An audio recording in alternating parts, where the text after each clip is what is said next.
On m'a refusé les visites, en tout cas mon père m'a dit de ne pas venir, et quelques jours après qu'elle se soit réveillée, c'est là où je lui ai rendu visite avec mon père, mais Lydia n'est jamais venue, et c'est là où je me dis c'est fou quand même de mentir sur absolument tout. Littéralement tous les points que j'ai pris un par un depuis le début sont des mensonges, et je trouve ça ouf de se permettre de mentir sur des trucs comme ça. Si son but c'était de se mettre M dans la poche pour la manipuler et qu'elle témoigne contre moi, j'ai bien compris ça. Alors elle lui a aussi parlé de loyer, j'avoue que je vois pas ce que ça a à faire avec la conversation. Oui, lorsqu'on a emménagé à deux, elle payait la moitié du loyer, ce qui est tout à fait normal. Par contre, pendant les 6, 7, 8 mois où on a vécu ensemble à côté de Dijon, c'était chez moi, elle vivait chez moi, je payais les courses, les transports, le loyer, l'eau, l'électricité. C'est moi qui faisais à manger, je m'occupais d'absolument tout et elle a jamais versé un seul centime. Je sais pas si j'aurai la foi pour le montage, mais si vous voulez mes quittances de loyer ou des relevés de compte, n'hésitez pas, je vous les mets en description, en commentaire, j'en sais rien. M comprend bien qu'elle est en train de se faire manipuler, elle trouve que c'est absolument pas normal pour les réelles victimes de violences conjugales. Être capable de demander à quelqu'un de témoigner, c'est quelque chose d'extrêmement grave. Je vous dis la vérité, je pense qu'elle a eu de la pitié pour moi. Moi en l'occurrence, j'avais absolument pas de preuve de ce qu'elle me racontait jusqu'ici. Évidemment que je la crois, car elle cite des choses qui se sont passées durant ma relation avec Lydia, donc je ne peux que la croire. Mais tout de même, j'aurais eu besoin de cette preuve. Et c'est là où mon ami a cette idée, et il demande à M de recontacter Lydia, et cette fois-ci d'enregistrer pour voir ses propos. C'était nécessaire pour moi, car j'avais besoin d'entendre sa voix, écouter l'émotion, essayer de comprendre le but qu'elle avait derrière la tête. Je pense honnêtement que je suis complètement con, hein, parce que même à ce moment-là, j'avais encore des doutes et j'arrivais pas à croire que c'est possible. Tu peux pas quitter quelqu'un, dire que t'es en bon terme, le supplier en permanence, ne parle pas de mal en moi, viens on se fait la promesse, blablabla, blablabla. Et après dans le dos, envoyer des rumeurs de fou sur les gens, je trouve c'est trop. Du coup, mon ami propose à M d'enregistrer Lydia. Alors en ce qui concerne ces enregistrements, il faut savoir que M appelle Lydia, et Lydia à ce moment-là est en compagnie de Soriane, que l'enregistrement vocal dure un peu plus d'une heure, et dans cet enregistrement vocal, Soriane précise que même elle a envie de dire que je l'ai frappé.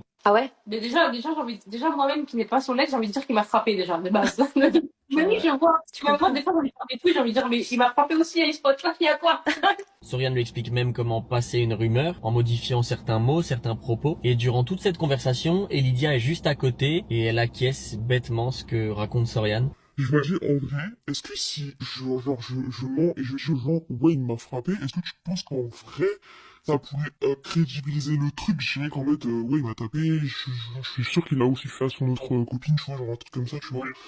Je sais pas qui t'a frappé. Si tu veux, en fait, le truc, c'est que là, ce que tu nous dis, c'est que ça peut faire en sorte que de mettre un terme à l'histoire. Il est cancel à vie sans mettre en danger Célia, tu vois. Joue avec les mots, il dit pas qu'il t'a frappé, tu dis qu'il a été violent physiquement avec toi, mais que tu crois qu'il a frappé aussi son ex, tu vois. Je suis désolé, j'ai pas entendu la fin. En gros, bah, attends, répète. J'ai dit, peut-être que ça passe si tu réponds, il a été violent psychologiquement avec moi, mais je pense que celle d'après, il l'a effectivement frappé, quoi. Mais ouais. Ok, ok.